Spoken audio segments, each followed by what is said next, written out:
Welcome into the Denver Sports Podcast presented by the one and only Breckenridge Brewery. You guys know how much we love Breck Brews. Plus, they're good company. Hard seltzers are phenomenal. Highly recommend it. We had the grand opening 2.0 at the bar, and those things were flying off the shelves.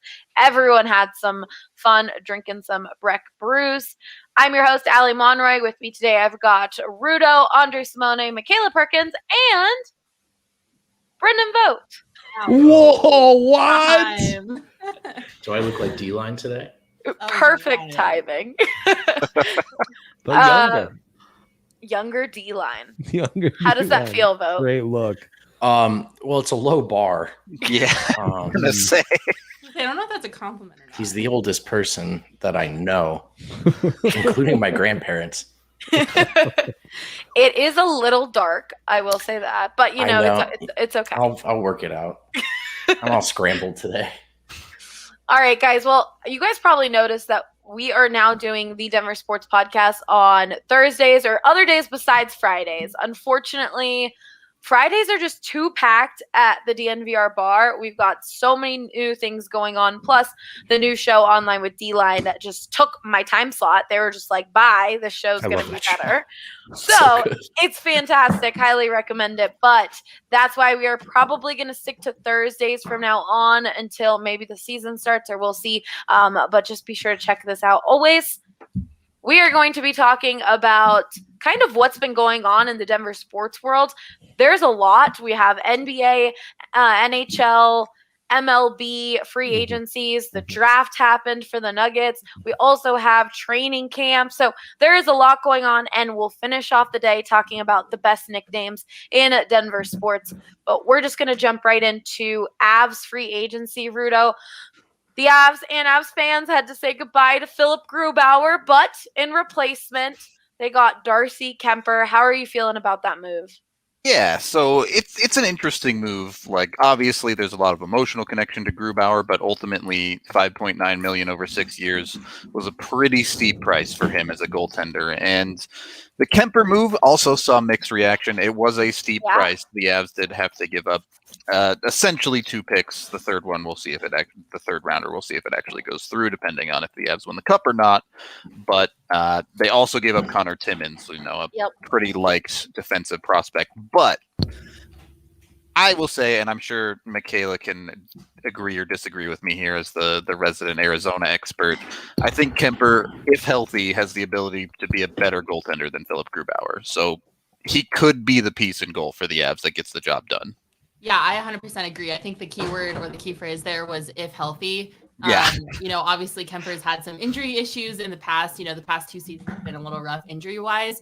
But, when the acquisition went down and they signed Kemper, I was kind of confused by the reaction on Twitter, by the negative reaction specifically, because, I got to watch him play in Arizona, and he was really good. Like, he stole that playoff game from the Avs when they were playing the Coyotes 2 seasons ago. I mean, he was the entire reason that the Coyotes won that game. If it weren't for him, the Avs would have won. So I was really confused by the negative reaction, just because he is a really good goaltender. And obviously, if healthy is the key here, but if he can stay healthy, I think he's better than Grubauer. And I think he can be the goalie that the Avs need to carry them to a cup. I'm really excited to see Kemper. He is a good goalie. Obviously, Philip Grubauer did a lot of great things here in Colorado, but to see Kemper with this Avs defense, that's going to be exciting, because this Avs defense is freaking phenomenal and can make some goalies' jobs a little easier with how well they play. So I'm really excited to see that. Yeah, it's always one of those things, like, anytime you get a new goaltender, there's going to be a little bit of an adjustment period where they get used to playing with the defense that's in front of them. But if the Avs are giving up 20 shots a night like they were last year, it makes any goaltender's life a lot easier, certainly than what Kemper has gone through in Arizona for a bit as well. So, and he won't be playing as much. Like, the goal will be that he won't be playing as much as Philip Grubauer had to play, because Pavel Francouz will be there, and it won't be just like all of these games relying just on one goaltender, really, that they trust. Yep, and let's be real. you never want to say making the playoffs is a given, but certainly the Avs goals do not really I feel involve like you do anything in wanna the say it, regular Rudo. season. I feel like you're this I close want- to saying it. I want to say it, but I don't want to say it. Well, and like Kemper still looked pretty decent while he was in Arizona, but his skill and his own talent. Like, imagine if he can look still that decent while playing, behind probably arguably one of the worst hockey teams in the NHL. Yeah. Imagine how amazing he's going to look behind an incredible team in Colorado with all of the assets that the Avs have. Yeah, exactly. It's a lot easier to win hockey games when your forwards actually score. So. Yep. Well, speaking of forwards, big thing that happened, which everyone was really nervous about. AJ was trying to trick us in our company Slack. I don't know what he was doing. The Avs got the deal done, and they signed Gabriel Landeskog. People were sweating it. I feel like the last the Denver Sports podcast we did, I think it was with you, Rudo, and you're like, I don't know. I don't know if this is going to happen. It got done. Thank goodness the three-headed monster is still intact for the upcoming years until we have to deal with McKinnon's contract. Yeah, I wouldn't be too worried about that one either. But yeah, there were 15 minutes left until Landy officially became a free agent when that deal got signed. So they took their time to get. They took their sweet time. It was after a DNVR golf league. We were all at the bar. I think trivia was happening. And all of a sudden, I look down at my phone and I see the tweets. And I'm like, Gabriel Landeskog is back. And everyone in the bar is like, oh my God. And it was just a dope feeling to be like at a Denver sports bar, have Denver sports fans react to news like that, which like you could have been at another bar in the city and people would be like, is this girl crazy? What's going on here? Like, why is she yelling at the bar? They finally got it done, though. That was very exciting. Yep. And they got him for 8 years, $7 million. The end of that contract is the future's problem. There's no reason to think about it right now. And for now, the captain is back. He's going to help them hopefully go win a Stanley Cup. And whenever his career is said and done, his number is likely going into the rafters of Ball Arena. So win-win. A big emotional boost compared to the down of losing Grubauer. So help make up for it a little bit. Rudo, what were a few other moves the Avs did that you really liked? So I really like the Ryan Murray move. They went out. Yeah. Obviously, they lost Timmins in the Kemper trade, so Murray helped shore up their defense. Their top 6D. Again, you're going to hear this word a lot when it comes to the Avalanche. Assuming health, they have one of the best defenses in the league. So if EJ and Murray can stay healthy, they're extremely strong.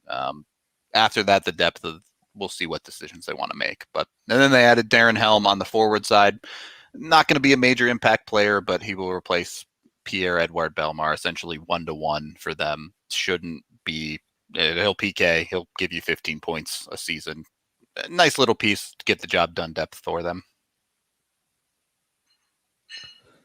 Yeah, they're really gambling on a few more veterans and a little more injuries. Hopefully that medical staff's ready. I mean, it is interesting, right? Because their acquisitions were definitely veteran heavy and guys that maybe can't stay healthy, but they're also going to be making big bets on one Alex Newhook. Right now, the role expected for him is to replace Brandon Saad on the second line. So there's an argument on whether their forward core is better or not coming into this season, and it's going to come down to Newhook. If he lives up to expectations, the forward core will be better. If he doesn't, the Avs are going to have to scramble a little bit. And then obviously Bowen Byram on the defensive side. Yeah. There's no keeping him out of the lineup anymore. He's going to play next year. So we'll have to wait and see what the kids can do to help round out the roster. Let's wrap up this Avs talk with some expansion draft, NHL draft. So the Avs lost Jonas Donskoy to the expansion draft to Seattle. He'll definitely be missed. I know last season, mixed feelings on Donskoy, but like he was just one of those guys that like you could rely on the ice. I guess most of the time, maybe some people would argue with that one. Look, when that dude was hot, he was El Fuego. Like he had 2 speeds on and off. Yeah. and when he's on, you just give him the puck and get out of the way, basically. But yeah, a piece that the Avs do have to figure out how to replace. They have a couple of options internally. Maybe they want to give Martin Kaut a try. Maybe they want to go with Mikhail Maltsev, who they got in the Ryan Graves trade. We'll see. They could just throw JT Compher there as well. That's one of those ones where you have to wait and see until the season starts, and they probably will just lean on whoever's hot to replace that spot. So, and then they selected. Well, can you say it? I haven't heard the name yet. Oscar Olaussen. Oscar Olaussen. Michaela did the DSR for that one. So when you have to do the daily sports report, you like have to memorize these names. Like it forces you to. I was bricking it. I was like, I'm gonna mess this up so bad. Olaussen. Yeah. Olaussen. Oh, Olaussen. Olaussen. Yep. It's like Olafson, but with a U. How do you feel about that pick? It was a late pick, obviously. It's a late first, so 28th pick. You're not getting a superstar. It's a safe pick. I think it's another one of these high floor, low ceiling picks. Personally, didn't love it, but it's one of those dudes who he has a dozen different routes to the NHL, and he'll find a way to be an effective player. So, for a team that is ideally 2-3 years from now, trying to maintain a window and keep replenishing with young kids, it makes a lot of sense. All right, let's jump into the Rockies. Don't go down. Don't go down. We're going to talk about it for a little bit. Yeah. One person was like, bye. No, tune in because Michaela's about to go off. Yeah. So Mac, please warm up for this one. stretch it out. Get ready for this. We don't have Drew or Patrick on the show today. Michaela is representing the Rockies. And so we're going to get her thoughts on, as I tweeted, free agency moves or lack thereof. Mac, what happened in your eyes with the Rockies with this free agency time? Well, nothing happened, first and foremost. Let's just get that straight. They didn't do anything. They did what the classic Colorado Rockies do, and they sat on their hands and provided no clear direction for the organization at all whatsoever. I'm pretty sure Bill Schmidt was sleeping through the trade deadline, just took like a nice week-long nap.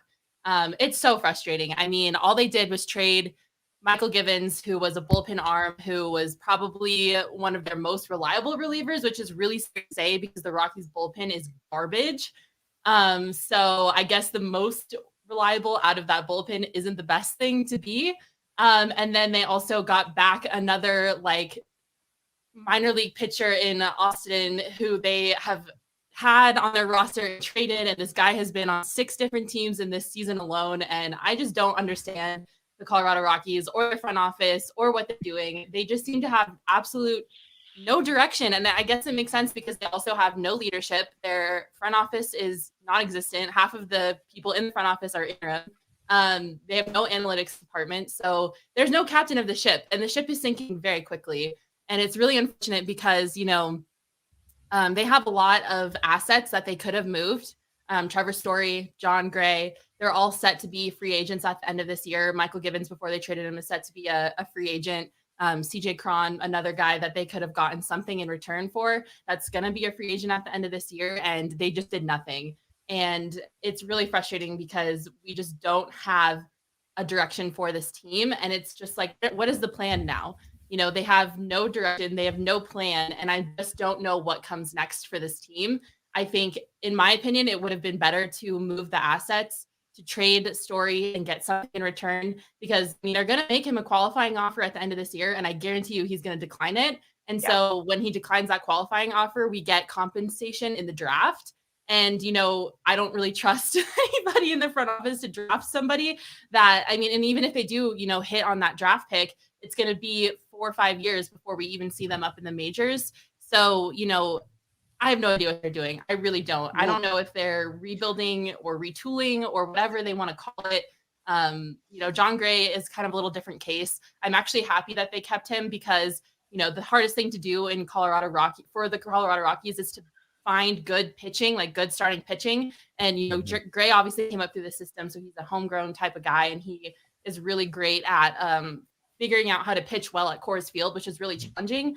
So I was always kind of hoping that the Rockies would keep him and keep that those 4 pitchers in their starting rotation that they have right now in place, because I think it's going to be a lot easier to rebuild quicker with those starting pitchers that they have.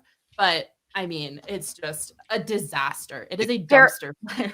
There was reports that the Rockies were off reports. Want to make that sure, but there was reports that the Rockies were offered a top 5 prospect for Trevor Story. Like literally got nothing. He's just gonna leave. Yeah. And like you said, all you get is like compensation in the draft, which that's not what this Rockies organization needs at this moment. They need actually things to be moving and going in the right direction for this fan base to stick around and feel like they're watching something that's worth it. I mean, the other side of it too is they don't have a farm system. Their farm system is one of the worst in baseball. So when you're in a position to trade people like Trevor Story to hopefully stock up that farm system a little bit more, and they don't do it, it's like, what is going on? You guys are literally incompetent. Like, it is just incompetency. I don't understand it. I genuinely do not get it. Sorry, Rudo. I know No. Dude, go off. I wanted to just bring up the point of look at the difference in reactions between Gray and Story. Like even before the deadline, Gray was very adamant about wanting to be here. Yeah. And after the deadline, Story was like, I am not happy about this. Yeah. I thought we had an arrangement here. What's going on? Why am I still here? I mean, which is again why I'm not as upset that they kept Gray, because if John Gray wants to pitch here, by all means, like please pitch here. We don't have a lot going for us right now besides our starting rotation, and he is a huge piece of that rotation. Yeah. So, if he wants to stay here for the right price, like by all means, I'm happy with that. But, I kind of mentioned it. If the Rockies did have a chance to get a top 5 prospect in exchange for Trevor Story and they didn't take it, that's infuriating, especially considering they didn't even get a top 10 prospect for Nolan Arenado. So I'm just confused as to what the front office is doing. I don't understand it. It's a mess. It is a genuine, it's a dumpster fire. It's so bad. Well, and the frustration is after the Nolan trade, you thought at least they've picked a lane.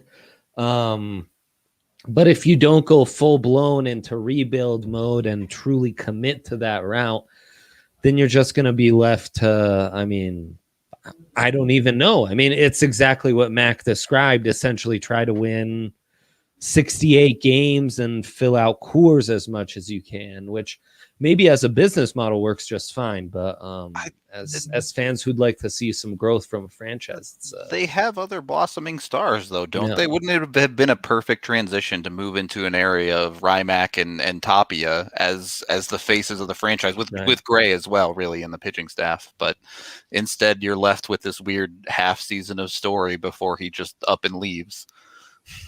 And that's what I said at the beginning of this season too, is the last thing that I want to see is the Rockies do a half foot in, half out type of thing. Like either go all in and try to figure out how to make the best out of the situation that we have and get everybody into like a deal, and whatever it is, whatever all in looks like to you, go all in. Or, go all in with a fire sale, like get rid of everybody, tear the whole thing down, start over, but don't try to do this weird like retooling instead of rebuilding where they try to make pieces work that aren't really working. I'm so frustrated with like the lack of direction that this organization has. And it feels to me like a very bleak situation that isn't going to improve anytime soon unless we can really nail the front office and the front office hires that they have, like the decisions they have to make in terms of who they're going to have in the front office for hopefully the foreseeable future. I'm over it. I think to some extent, just observing from the outside, it's not unfair to say that what exactly the frustrations and things that Mac is seeing is what the rest of the MLB is seeing. And I think with star players like Nolan Arenado, like Trevor Story, you're getting lowballed. You're getting treated like, oh, well, their stats weren't good in a nonsense 2020 season that only Dodgers fans will care about, where you played 60 games, like a sample size that doesn't even matter in baseball senses, and you're going off maybe a slow start this year, and you're just getting lowballed. It's got a massive trickle down effect of not being able to kind of maximize your margins, which for the Colorado Rockies are already like as slim as they can get.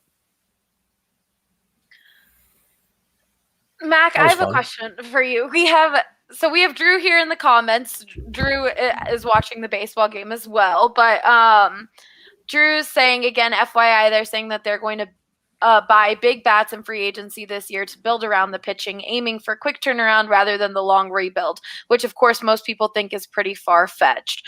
So Mac, my question for you is, would you rather the Rockies admit they have to rebuild and sell and create a dumpster fire of like figuring out starting from the bottom, or would you rather this like trying to get random pieces in, seeing if this is going to work, and it doesn't, okay, then try and get another guy in here? Which one would you prefer as like a fan of the Colorado Rockies? I think that I would prefer them to commit to a rebuild and tear everything down and start over, because we still have O'Dowd's people and we still have Brightich's people stuck in this system that have no potential, no future.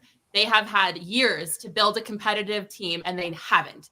Like, that's just the fact. Like, the Rockies have had a glimpse of competitiveness in the 17-18 years, but besides that, it's been a mess, a complete mess. And so I really want them to make the right choice for the next general manager and whoever they're going to bring into this front office, and let them restart and just burn everything from the past to the ground and just try their best to completely rebuild a competitive baseball team from that point forward. And, when you look at previous Rockies quick fixes, like the time that they spent $118 million on a bullpen that was also garbage, like, I don't trust anything that involves the Rockies and a quick fix. They've never been competitive in free agency. They have never been able to execute a quick fix well. I just don't think that, the Rockies and a quick fix is synonymous, because they've had a chance to put pieces around the best third baseman in baseball, the best, third baseman and shortstop combo, and they haven't. They didn't. They have never been competitive in free agency. And so I just don't see a way that is going to ever be successful. And if they can nail the front office hires and they can start over and build from the ground up, I think that's the only way to really do it. Because if you can't win with Nolan Arenado on your team, I don't know what to tell you. You're not going to be competitive for a while. And I just don't trust the Rockies to ever make a quick fix, because they've tried it in the past and it hasn't worked. They had the best third baseman in baseball on their roster and they did nothing to help him. It's just, it's a mess. I'm not a hardcore fan or anything, but correct me if I'm wrong. Isn't the bullpen more of an issue than the hitting right now for this team? It's both. They're both really bad. Okay. The Rockies at home are great. The Rockies can smash the ball when they're at home. And when they're on the road, it's a completely different story, which, there's a couple of factors that play into that. But, you always fix, the offensive stuff before you try to fix the bullpen, because the bullpen is like a goalie in hockey. Like, it's a hit or miss. Like, you really never want to do what the Rockies did a couple years ago and invest $118 million in your bullpen just for it to be complete garbage. So, there's a lot of things working against the Rockies right now, but, if they say that they're going to commit to free agency and bringing in some big bats, they have the money to do that. They are one of the teams in Major League Baseball right now that has the lowest in payroll. So they've got, money to do that, especially if, Dick Monfort wants to invest in the roster. He can do that, and they've got money to do it. But I'm scared. I'm scared if that's what they're gonna do. And we've seen this sort of thing in other sports in Denver. We've talked about it on this podcast before a few years ago with John Elway not wanting to just admit that the team needed to rebuild. So they went and spent money on a guy like Case Keenum, on Joe Flacco, on all of these pieces to try and make a quick fix happen. And sometimes you just really got to just rebuild it and go from there. I think they need to tear it down, burn it down, and start over. And hopefully the new general manager has a better baseball mind and can do better than Bridich did, because We have some people in the comments saying that they're still down to start a GoFundMe and see if the city can own the Rockies. And then we have people saying, but what about the DNVR yacht fund? Rudo, how are you feeling? Would you give up some of the yacht fund to help out the people in the Rockies? All right. Coors Field is way better than a yacht. All right. I We'll would have take to see what Coors Field AJ has over to a yacht say. immediately. I AJ's would just- really stuck on this yacht I idea. could just live at Coors Field. That'd be fine. I wouldn't have pegged AJ for a big yacht guy, but here he is. He says that he wants a yacht and just park it in the parking lot of the DNVR bar. So we have people who donate literally every day on the DNVR Avalanche podcast to the yacht fund. Shout out Sasha, Yeah, who's we're up to normally the person who does it. Maybe like $500 into our $22 million request for a yacht. Incredible. The other thing too is, money does talk ultimately, but the Rockies now have to spend their way through the other side of a reputation, which is, they've had some competitive teams in the last, 10, 15 years for sure. But as of late, I cannot imagine looking at that organization and thinking, oh, sign me up for the centerpiece role. I would like to be the face of the Rockies. I think it's going to I would imagine it takes quite a lot of money. I don't know if I don't think anyone's going to take any discounts to come to Colorado at this point. So there are just a lot of hurdles between them and that sort of idealistic quick fix. So. And I want to say, we would like that to happen. We would like the Rockies to be a fun, competitive team. Like, sure, like attendance at Coors Field really hasn't suffered, and that's because, like Rudo said, he could live there. It's Coors Field. It never will. They could play a Pee-wee team, and people would show up to Coors Field for every day because it's a great place to get a drink. It's a great place to get a drink, and baseball is on as well, so it's just a fun summer thing to do. But it would be the absolute best for everyone if the team was just more competitive and it brought more Rockies fans than opposing fans. I think that's why the next general manager hire is so crucial, because if it's You're muted, Andre.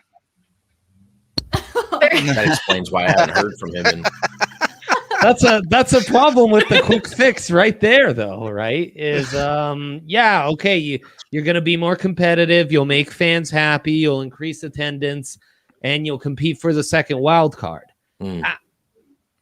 That might sound good in the depths that we are in now, but I think why people like Mac are so adamant of a ground up rebuild is if you actually want to compete with the Padres and Dodgers, you actually want to win a division title, or God forbid, a pennant and make it into another World Series, you're going to have to do a little more than sign the 4 or 5 guys willing to pad their stats to play at Coors Field and figure it out. We'll have some fun, quick fix. We'll win 80 games, and we might make that second wild card. Yeah, I mean, look, that's the other thing the Rockies have going against them is we have to remember who's in their division. They've got the Dodgers and the Padres in their division. And in my opinion, no quick fix is ever going to be able to compete with the roster that the Padres and the Dodgers have locked in for the next 4 to 5 years. I mean, let's say that the Rockies do a quick fix, right? And they can somehow manage some powerhouse batters and maybe some okay relievers and another really good pitcher to come to play at Colorado, right?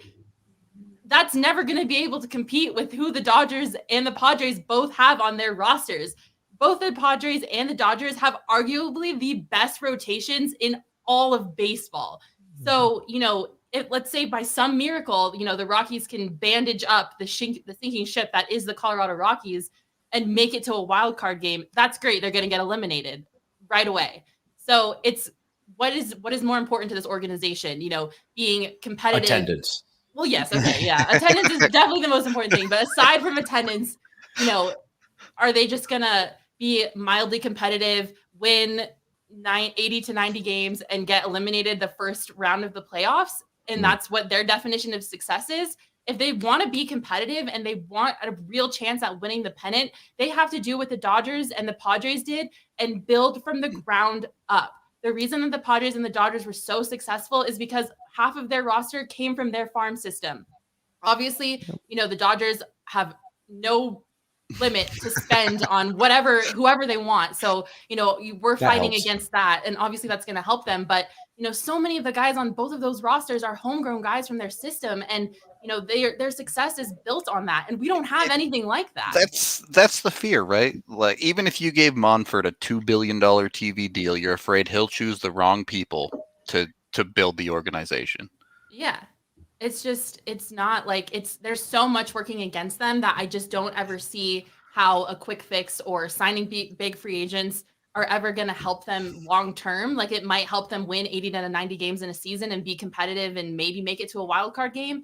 But this team has a long, long, long way to go before they have sustained success. Sure. God, $2 billion TV deal is virtually impossible to wrap my mind around.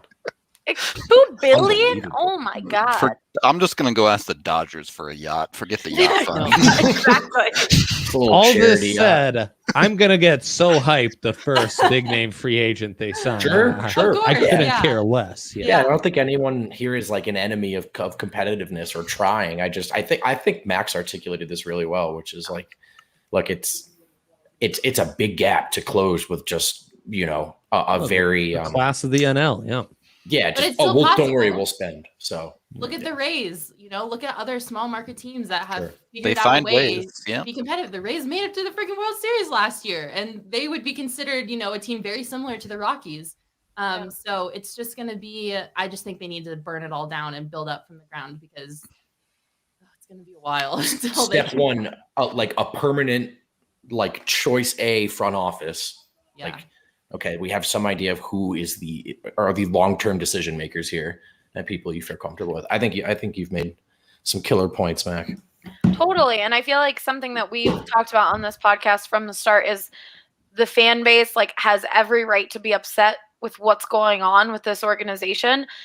But if they still want to go to games and enjoy baseball at Coors Field, which the Rockies are still making games fun when they're at home, then you should be able to do both. And I know that some people feel like that's counterintuitive because you're giving money to the Monforts. But if you love baseball and you're so passionate, you're frustrated at what's happening, but you love it, let fans just be fans. I feel like that's just if you want to go, you want to go. If you want to be pissed off, be pissed off. But I just see that still so much on social media right now with Rockies fans being mad at other fans for wanting to go watch their team. Right. They're still fans of the baseball team. Baseball is still great to watch. Even if the Rockies suck, the sport's still wonderful. All right. Well, that was a great discussion. We actually gained viewers, so thanks, Mac. You did a great job. Let me jump into a quick DraftKings read. My Wi-Fi just says that it's very bad. Is it bad for you guys? You're back now. You're back. Kind of. You're good. Maybe, Dre, you can tell the good people about DraftKings Sportsbook. Yeah, no, number one in all the land by a significant margin now. I compared it to the way Katie Ledecky laps her competitors. That's how far ahead the DraftKings Sportsbook is to all other sports books. And, just great deals all around. Right now, you sign up $1, you win 100. I think that's going on for UFC free and bets. It's going on for Olympics. Yep. It's free money. Where else are you getting a free $100? Not many places I know of, but DraftKings Sportsbook, they're doing it. And, use code DNVR. They'll match your deposit if you're a first user up to $1,000. And can you do the disclaimer, Allie? Yes, I can. So Excellent. Right now, the main offer that you can jump in on is place any pre-event wager of $1 to be eligible to cash $100 in free credits if America wins any medal this year. They've already won a ton. It's free money, like Andre said. Just go get in on it. Use that code DNVR. Oh, where is it? For a limited time only at DraftKings Sportsbook. Must be 21 or older. Colorado only. New customers only. Restrictions apply. See DraftKings.com/sportsbook for details. And, of course, if you have a gambling problem, call 1-800-522-4700. I need Strava Craft coffee in my life. I have to get some orders in. I just moved, so I had to stop my subscription guys, check out their subscription service. It's honestly so great. You can place an order and you can get coffee delivered straight to your door every 2, 3, 4 weeks, 5 weeks, whenever you think you're going to run out of coffee. That way you never run out of coffee and you always have that right back. Vote is a huge fan of Strava Craft Coffee as well. Big fan. Also, unprompted today in the DNVR Nuggets show, the DNBA show even, someone just commented, yo, Strava's dope. We weren't even doing a read. So shout out that person. Your check's in the mail. Strava's the best. Strava's the best. I'm an anxious mess, you guys. I don't know if you can tell, but Strava really helps me out. It calms down any jitters. Like if you still need caffeine, Drew has said this all the time. He still needs caffeine, but it can cause even more anxiety, those jitters. Strava Craft Coffee with their CBD infused decaf coffee as well. All of that helps it out. And they're one of our favorite partners. They've been with us for literally 5 years now. They're the best. Go check them out. As always, supporting our partners helps support us. And use that promo code DNVR25 to get 25% off your first purchase when you do. They are really great. Speaking of also what's really great, DNVR is really great. You should check it out. Become a member. Right now, if you use the promo code CAMP2021 for Broncos training camp, you get an annual membership and a $60 gift card. Yeah. The annual membership is $59.88. You are literally giving you money. Like winning, as Trey is saying. So go check it out. You get to use that gift card in our merch store, get some new shirts. And might I add, there's going to be some new gear coming in soon. Exciting. Whoa. So, Vote, you could probably see all the models right there on that computer right now.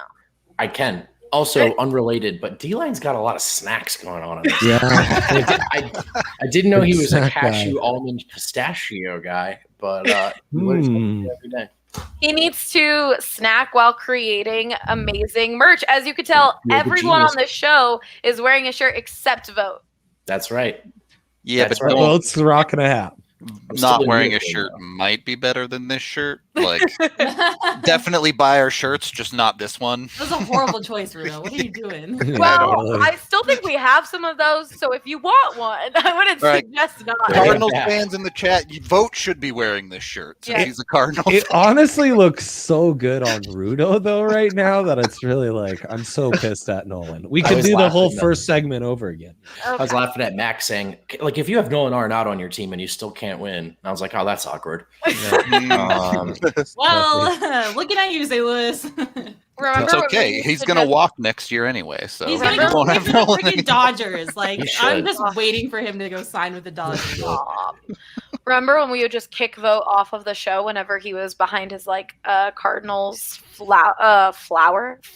We'd just be like, bye. It's the only decoration I had in my apartment. Turns out that's not what Spano was looking for.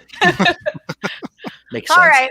Well, all of that to say, go be a member at thednvr.com. You get all of our great content. You get merch. You get to enjoy all of us. You get to come down to the DNVR bar and you get free or really big beers and there's giveaways and there's all these great things. So definitely join and become a member at thednvr.com. All right, let's jump into the Nuggets vote. They had free agency and the draft going on. Will Barton is back, but Dad is gone. Happiness, sadness. Yeah, thumbs up, thumbs down. No. Vote, tell us a few of your favorite moves that have happened over the past few weeks for the Nuggets. Yeah, I mean, look,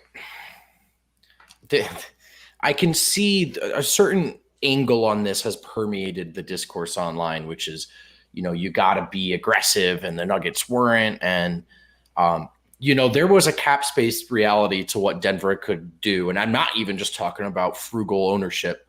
You can go over the cap and closer to that tax apron to retain your own guys. You can't dip into that threshold to bring new players in. And so what the Nuggets actually didn't have is a lot of flexibility to get much better. What was on the table was the opportunity to get much worse if both JaMychal Green and Will Barton walked away. So they really threaded the needle. I mean, they kept Barton around, but it's a 2-year deal, 2-year 36. So even if you're someone who's not as high on Barton or doesn't like the idea of 3-4 years to a seemingly injury-prone player, at least of late, that's not really Denver didn't handcuff themselves that way. He's here this year when they definitely need him without Jamal. And then next year it's a fat expiring contract for a quality player. So if you have to move on, if you have an opportunity to get another star, Will Barton helps in that regard as well. So I just think Denver did really well to just say, look, we have a chance to keep the band together. That team was really good after the trade deadline. And they were very clear from the end of the season that was their goal, was to run it back if they could. So I love what they did. Losing Paul Millsap is more sad than it hurts. Yeah. It was the right move at this point, I think, to move on. They have so many power forwards on the roster, but that was the downside to the day is, look, Paul Millsap, it's such a bummer that group didn't get to make that run. Because they were good enough to make it to the finals, if not win the finals. And it was an ending to a tenure in Denver that I think would have been very fitting for Millsap. And I just hope people look back at it and go, okay, there were some injuries and they never did win that ship. But from the second Paul Millsap got here, the defense, the professionalism, the culture, the trajectory, it got even steeper in the right direction for this organization. And I hope folk remember that. So shout out Dad. Shout out Dad. He brought a lot. So he was just a really great leader. And you could tell that everyone on that team really loved Paul Millsap. And so it's definitely more of like a just sadness in the fan base to see him go. But I agree. It definitely was the right move. What about Austin Rivers? Are you excited to see him back this next year? Yeah, I was prepared not to. I definitely thought he might. I don't know what he was or wasn't offered or anything, but it certainly looks like he took the minimum contract from Denver, and that surprised me a little. I thought maybe he'd played himself into more money in that playoff run, but that he wants to be in Denver, that Denver said, hey, we have space for you, not surprising. The way he came in, the way he committed himself to that culture, the way he helped them win a playoff game that they probably don't win without his fourth quarter explosion. It just makes sense. I mean, he's the kind of guy, they need depth while Murray's out, and look, if you have to move on from Austin Rivers when he comes back, if that rotation changes, then so be it. At that price point, what'd you really risk? And at the very least, it's a guy that okay, he'll come in here, he'll act the right way, he'll say the right things. He'll be the type of Denver Nugget that we're trying to house here. So makes sense. And I wonder if he'll play. The big question, I think, with the bench is who is the backup small forward. Yeah. They could do a couple things. They could go big and Zeke Naji could play alongside Jeff Green, or it could be Austin Rivers at the 2. PJ Dozier plays up a position and plays small forward. I wonder if that's the route they'll go, but adding Austin gives them that flexibility. I know he won't be back till towards the end of the season, but is the return of Jamal Murray really the biggest move for the Nuggets to make for 2022?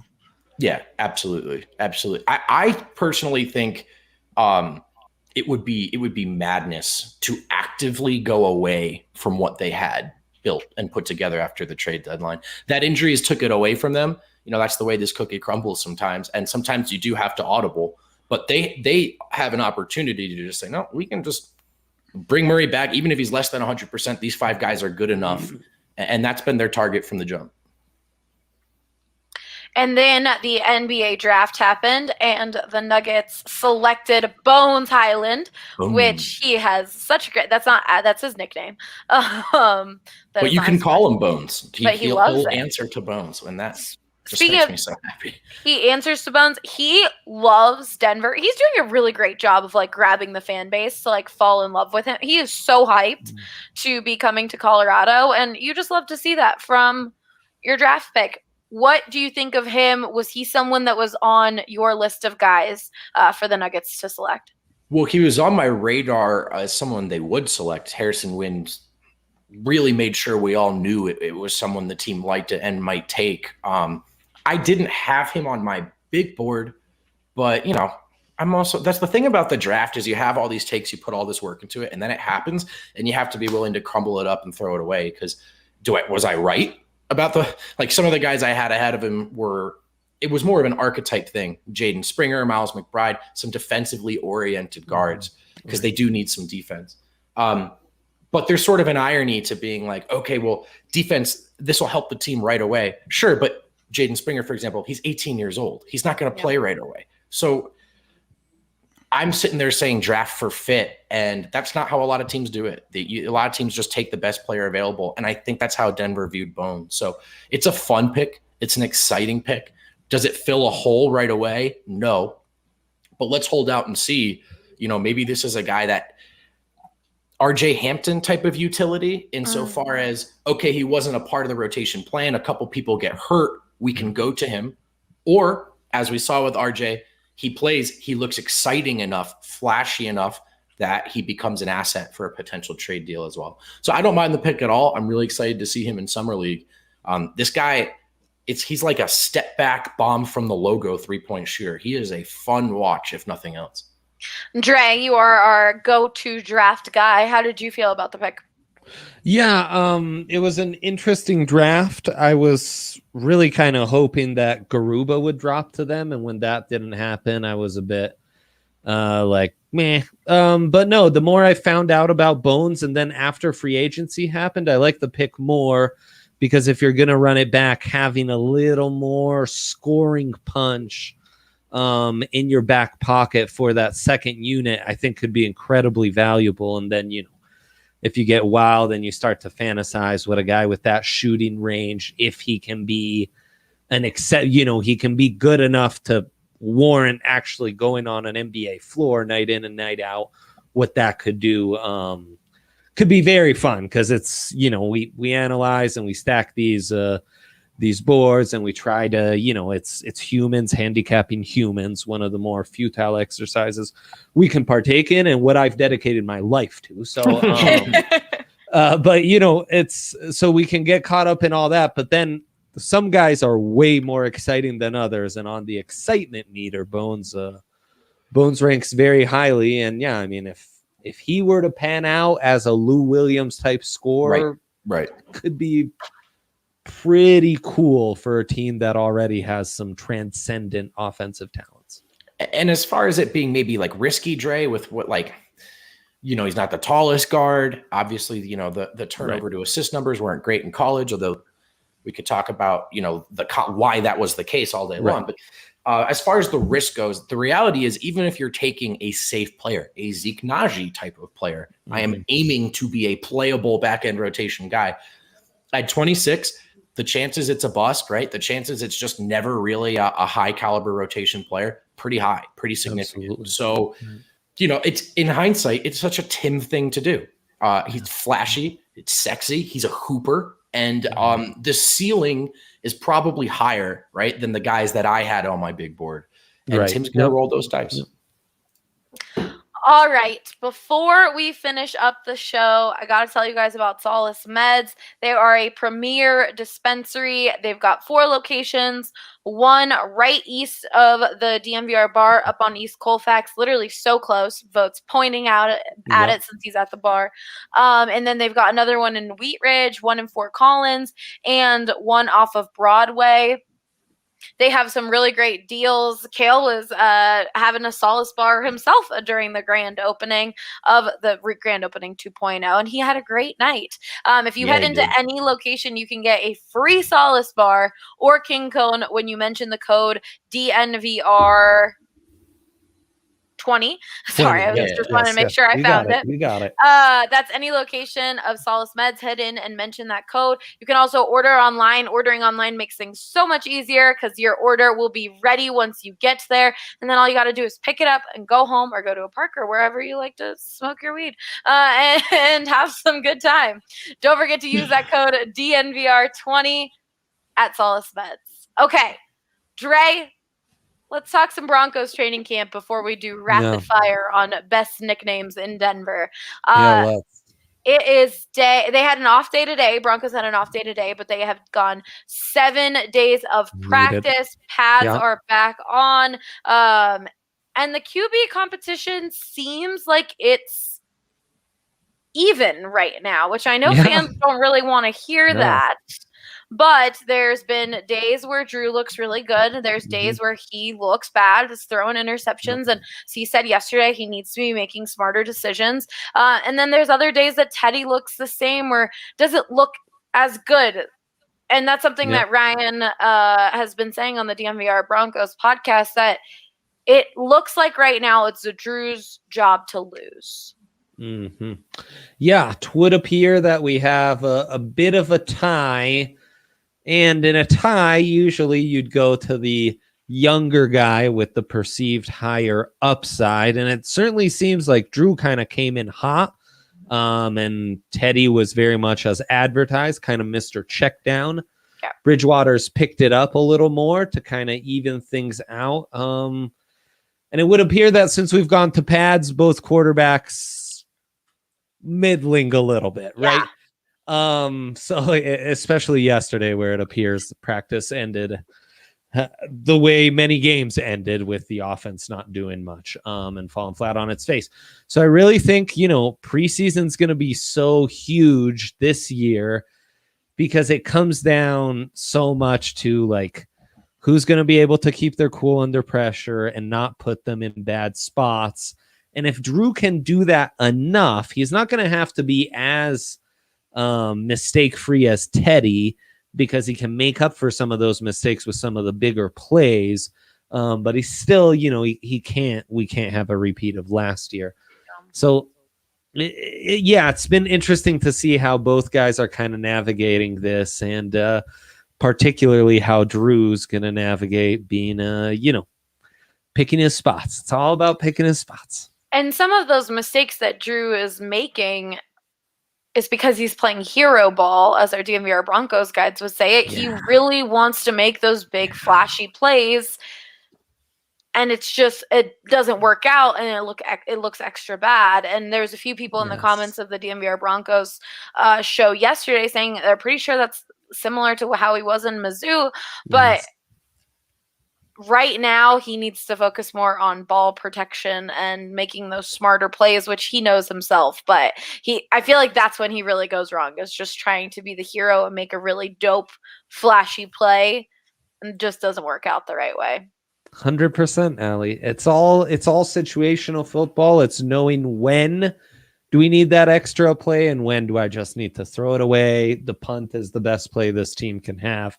And that's where Teddy's going to have a real advantage. I mean, Fangio for a couple of years now has built a defense-first team that right now has on paper what could be a really extraordinary unit, maybe even a top 3 unit.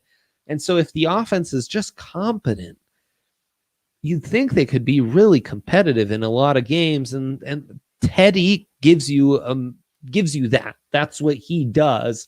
And for as much as you'd want to see more flash, more sexiness from your quarterback, he really fits kind of the criteria you need to win with a defense first team. Yeah.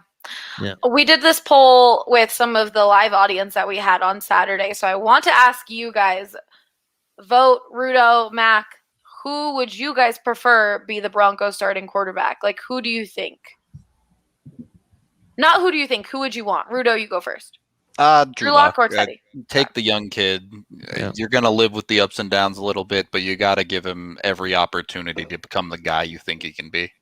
Yeah, he's the investment, right? And Teddy's the backup plan. So you want plan A to work if I can choose. If it's up to old B-Rad, I'm taking Drew. B-Rad. You gotta pick one, Mac. Love that. Look, Baby. I've been a Broncos fan for my entire life. I left the hospital in a John Elway jersey. Okay, I didn't even get a baby blanket. It was a John Elway jersey.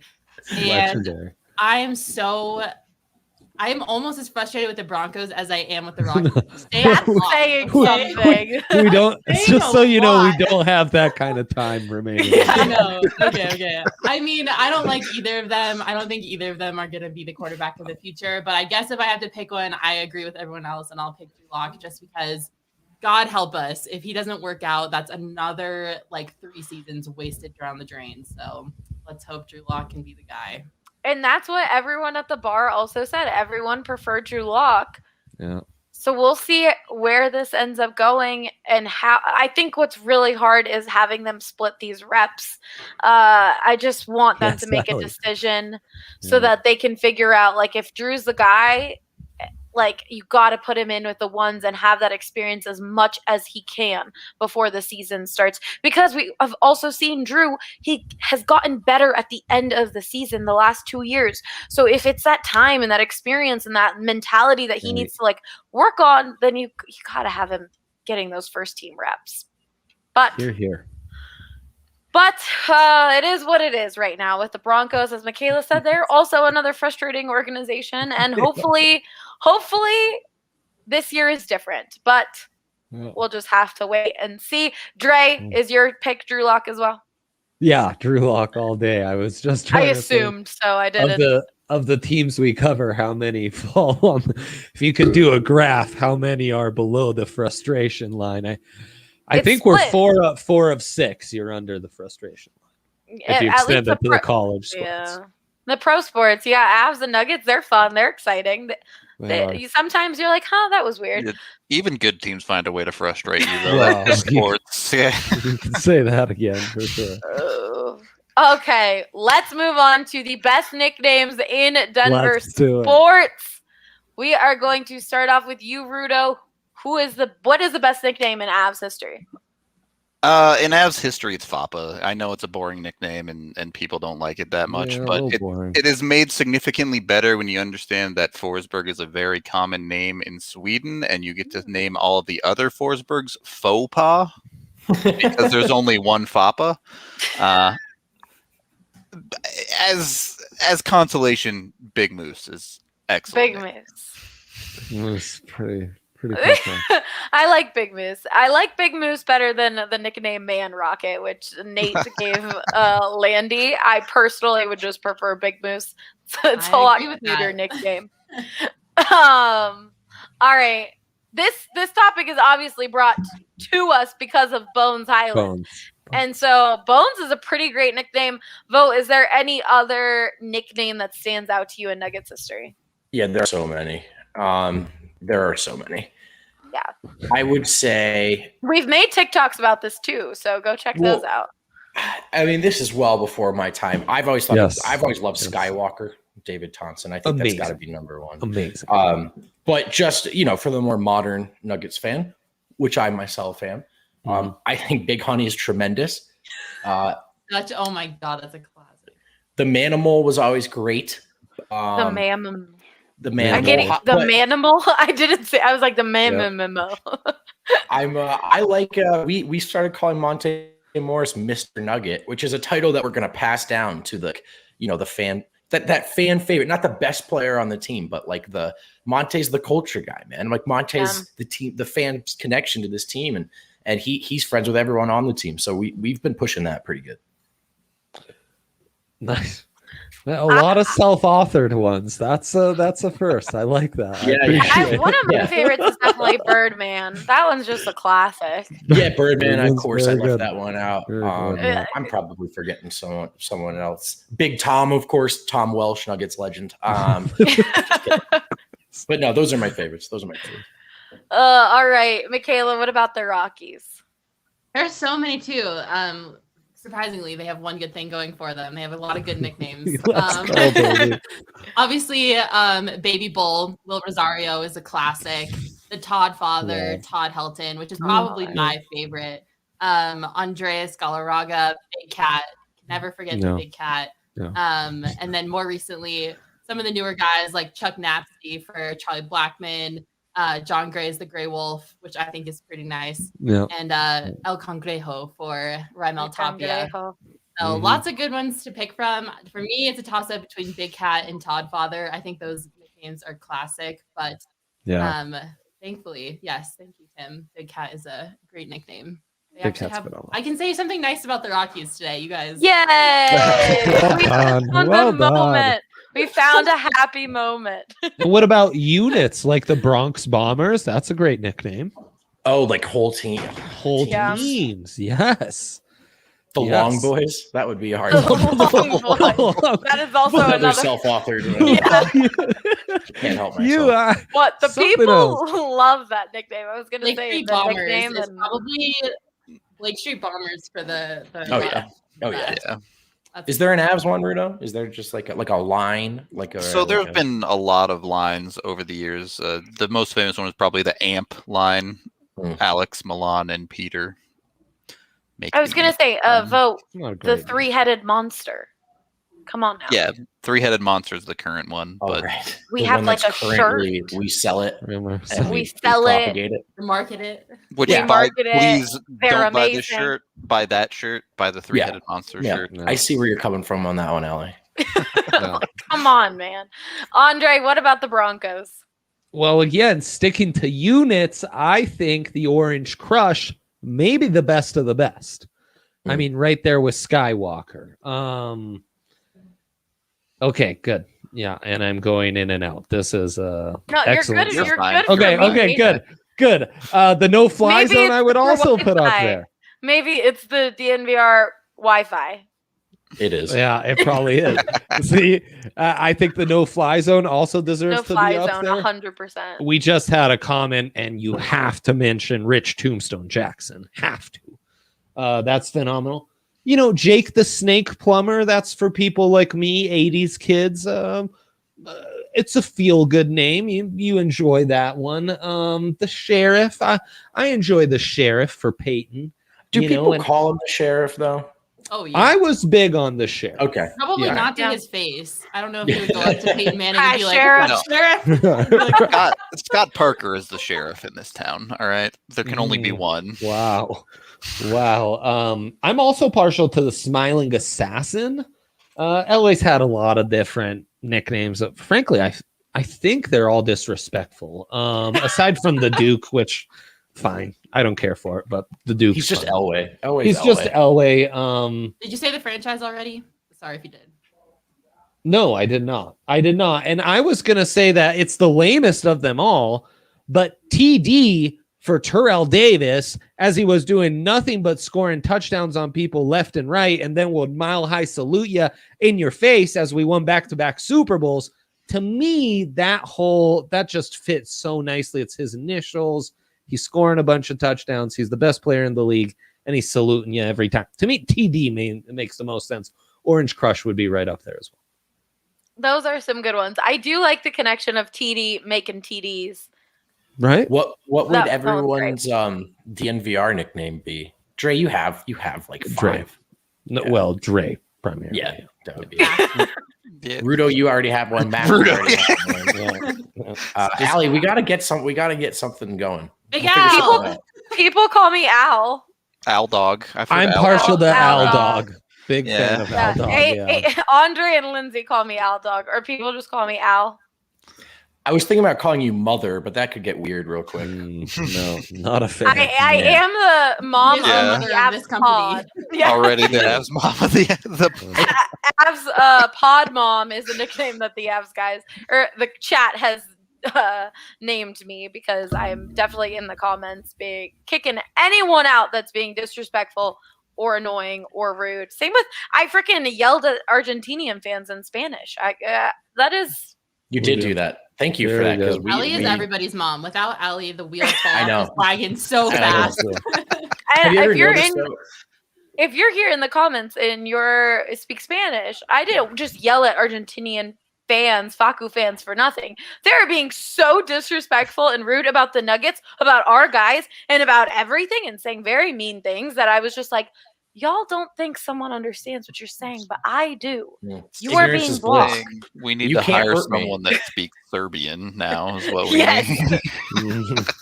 we have to ask the comments. We're like, we appreciate the international dynamic. We don't know what you're saying. We would like to engage with you. I think we should invest in a Serbian Rosetta Stone for votes. So vote. There you go. Spano. It's hard. It is happening.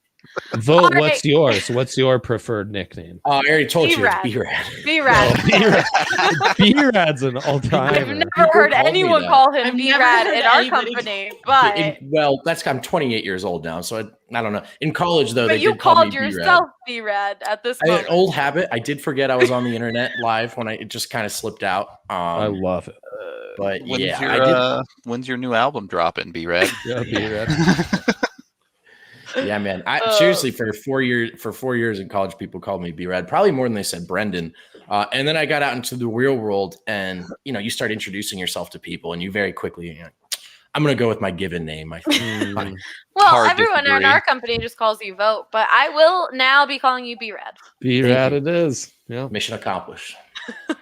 All right, guys, this was a great show. Thank you for hanging out with us, and we will catch you guys next week. Like I said, the podcast will most likely be recorded on Thursdays now, just because we've got a lot going on Fridays. But we've got UFC this weekend at the bar. It's going to be so much fun. A lot of the DNVR fam will, of course, be down there having a great time. And make sure to follow us on all social media. We've got a Twitter account for all of the beats, as well as our DNVR _sports. And then we've got a TikTok, Instagram, and of course, follow everyone here as Michaela's showing her name.